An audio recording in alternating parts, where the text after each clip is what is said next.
जयतु जयतु संस्कृतं, जयतु जयतु भारतं, जयतु जयतु संस्कृतं, जयतु जयतु भारतं।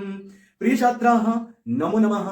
अहमस्मि संस्कृत गुरु डॉक्टर अमरदीप शर्मा। प्रिय छात्रों, आज हम पढ़ने वाले हैं 8वीं कक्षा की रुचिरा पाठ्य पुस्तक के आर्यभट्ट पाठ के बारे में, और इसका आज हम लेकर आए हैं दूसरा भाग। पहले भाग में हमने आर्यभट्ट के बारे में जाना, उनका जन्म कब हुआ, 476 ईस्वी में उनका जन्म हुआ। इन तथ्यों के बारे में हमने उस पाठ में पढ़ा है। तो आज हम उनके किए गए जो योगदान है, चाहे गणित शास्त्र में हो चाहे ज्योतिष शास्त्र में हो, उनके बारे में विस्तार से जानेंगे अपने इस पाठ में। किस प्रकार से उन्होंने ग्रहण के विषय में जो लोगों में एक भ्रांति थी उसको दूर किया और यह सिद्धांत स्थापित किया कि ग्रहण की स्थिति में सूर्य, चंद्र और पृथ्वी ये तीनों कारक होते हैं, ना कि राहु केतु ग्रह उसमें कारक होते हैं। दूसरे भाग में हम इस पाठ का पाठनम, काठिन्य निवारणम, व्याख्या, हिंदी अनुवादश्च इति विषये पठामः। आगच्छन्तु प्रारंभं कुर्मः। आर्यभट्टस्य योगदानं गणित ज्योतिषा संबद्धं वर्तते, यत्र संख्यानाम आकलं महत्वम आददाति। अब देखिए, इसकी हिंदी देखेंगे। आर्यभट्टस्य योगदानम, आर्यभट्ट का योगदान। गणित ज्योतिषा, गणित ज्योतिष से संबद्ध है, ज्योतिषा ज्योतिष से संबद्धम वर्तते, संबद्ध है। यत्र संख्यानाम, जहां संख्यानाम संख्याओं का आकलनम, आकलन, महत्वम आददाति, आकलन महत्व रखता है। ये इसकी हिंदी हुई।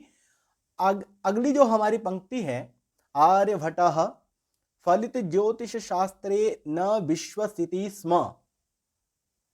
आर्यभट्ट फलित ज्योतिष शास्त्रे, फलित ज्योतिष शास्त्र में विश्वास नहीं रखते थे। न विश्वसिति स्म, विश्वास नहीं रखते थे।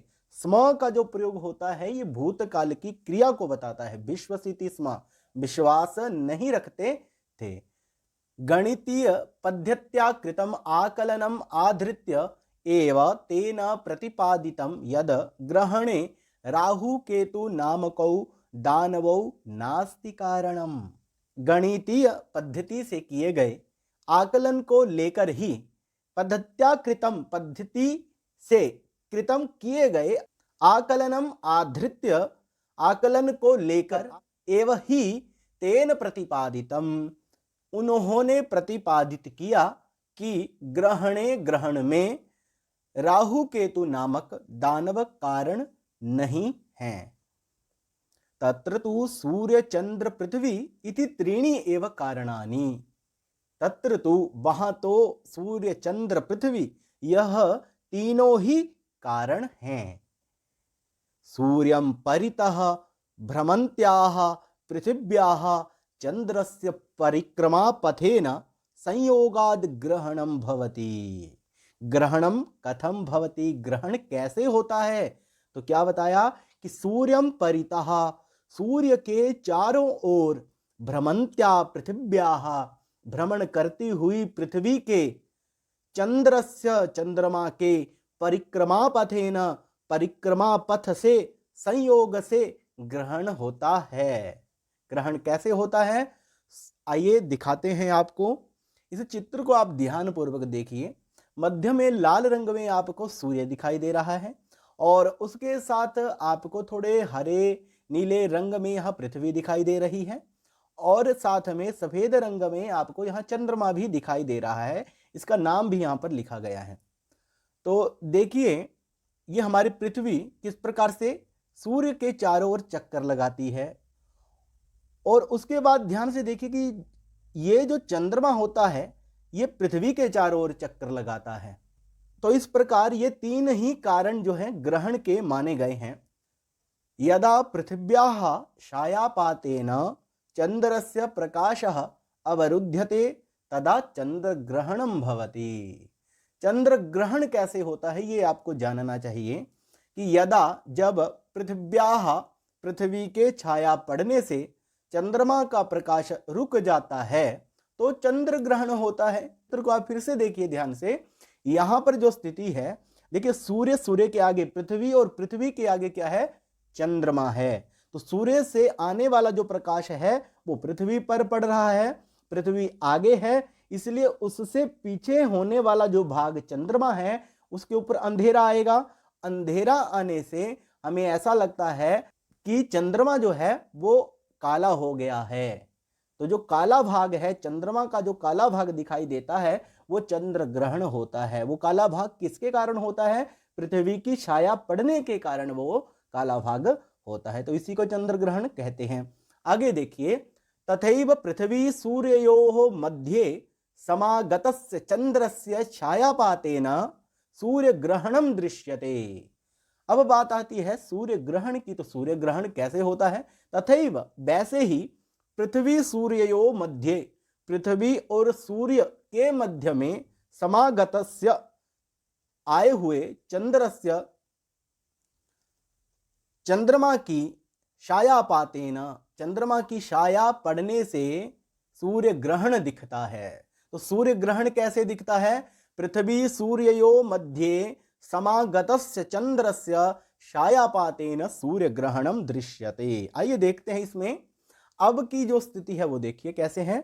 सूर्य है, पृथ्वी है और चंद्रमा है।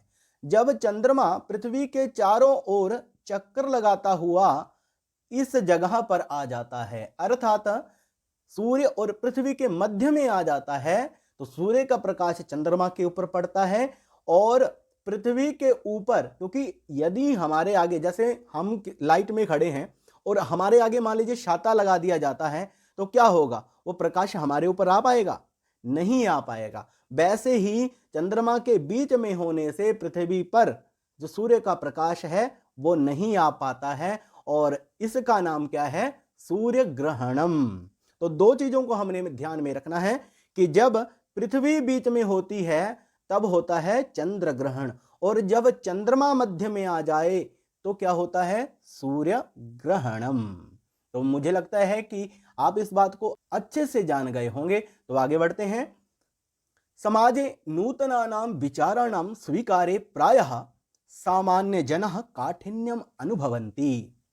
समाजे, समाज में, नूतनानां विचाराणां स्वीकारे, नए विचारों की स्वीकारता में, नए विचारों की स्वीकारता में प्रायः सामान्य लोग, सामान्य जनाः, सामान्य लोग काठिन्यम अनुभवन्ति, कठिनता अनुभव करते हैं। कठिन से क्या बन गया, कठिनता, कठिनता अनुभव करते हैं। भारतीय ज्योतिष शास्त्रे तथैव आर्यभटस्यापि विरोधः अभवत्, तस्य सिद्धान्ताः उपेक्षिताः। भारतीय ज्योतिष शास्त्रे, भारतीय ज्योतिष शास्त्र में सप्तमी विभक्ति है, तथैव, तथा, धन एव, तथैव, वैसे ही आर्यभटस्यापि, आर्यभट का भी विरोधः अभवत्, विरोध हुआ। तस्य सिद्धान्ताः उपेक्षिताः, उसके सिद्धांत उपेक्षित किए गए। सह पंडित मन्यानाम उपहास पात्रम जातः, पुनरपि तस्य दृष्टि ही कालाति गामिनी दृष्टा। वह स्वयं को अधिक विद्वान मानने वालों में उपहास का पात्र हुए। पंडित मन्यानाम, पंडित मन्यानाम जो अपने आप को अधिक पंडित ज्ञानी मानते हैं, उन लोगों में उपहास पात्रम जाता, उपहास का पात्र हुए, हंसी का पात्र हुए। फिर भी उनकी दृष्टि, पुनरपि तस्य दृष्टि, उनकी जो दृष्टि है समयों को लांघने वाली देखी गई। कालाति गामिनी दृष्टा, आधुनिकैः वैज्ञानिकैः तस्मिन् तस्य च सिद्धान्ते समादरः प्रकटितः। आधुनिकैः वैज्ञानिकैः, आधुनिक वैज्ञानिकों के द्वारा उनमें और उनके सिद्धांत में आदर प्रकट किया गया। समादरः प्रकटितः। असमादेव कारणाद् अस्माकं प्रथमोपग्रहस्य नाम आर्यभट्ट इति कृतम्।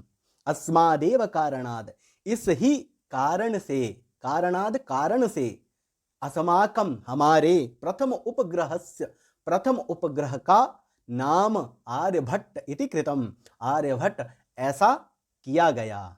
हमारा जो भारत का पहला उपग्रह है उसका नाम क्या है, कोई आपसे पूछे तो झट से आर्यभट्ट ऐसा आप बता देना।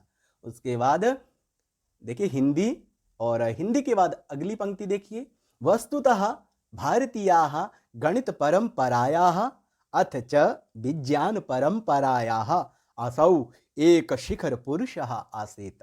वस्तुतः वास्तव में भारतीय गणित परंपरा के और विज्ञान परंपरा के असौ एक, वह एक शिखर पुरुष थे। अभ्यास भाग के लिए देखें भाग 3, जो कि हमारी अगली वीडियो है। आज के लिए इतना ही। जयतु संस्कृतम जयतु भारतम। अच्छे से इस पाठ का अभ्यास करें। जहां पता नहीं लगे वहां आप कमेंट करके हमें पूछ सकते हैं।